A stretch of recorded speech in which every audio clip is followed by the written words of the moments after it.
21 juta program insurans negeri Selangor hilang begitu saja diserah pada satu syarikat seperti dilaporkan dalam sidang Dewan Negeri Selangor dan disahkan oleh audit.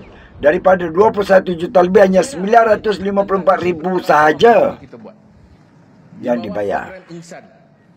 Seperti apa yang dilaporkan lah. Kan? Pada adun ini, inilah. Saya ni bukan rakyat Selangor, jadi saya tak tahu. Tapi bila dengar berita ni, kata negeri Selangor telus, tak makan nak rakyat, jaga duit rakyat. Tapi kenapa jadi macam ni? Ini laporan daripada audit Selkat, iaitu audit Kerajaan Negeri Selangor yang mengatakan saya demikian. Bukan mereka yang mencipta. Senang aja. Agak-agak laporan tu kurang memuaskan, bawa ke SPRM. Lapor ke SPRM sudah. Yang senang ya. Dan itu tak susah mana pun. Lapor pada SPRM, kata sampai ke tarikh ini tak puas hati, ke mana pergi lagi duit-duit ni. Yang dituntut hanya 950. Takat kukak dalam dewan tu tak guna. Lapor SPRM, buat laporan polis.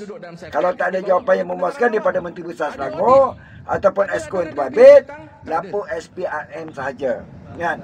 Takkan SPRM pun nak cover-cover kan.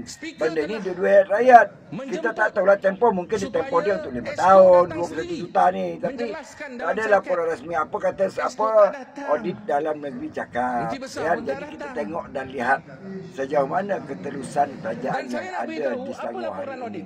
Nasib baiklah Datuk Min aku tutup Min aku tu sudah tu okey sikit lah kan. Selangor aku tak tahu, tapi bila aku dah dengar lah kan tentang dia Kasut Selangor ni kaya bang, tapi duit rakyat Selangor ni umpama macam daun getah gugur. Kakak kena faham lah kan?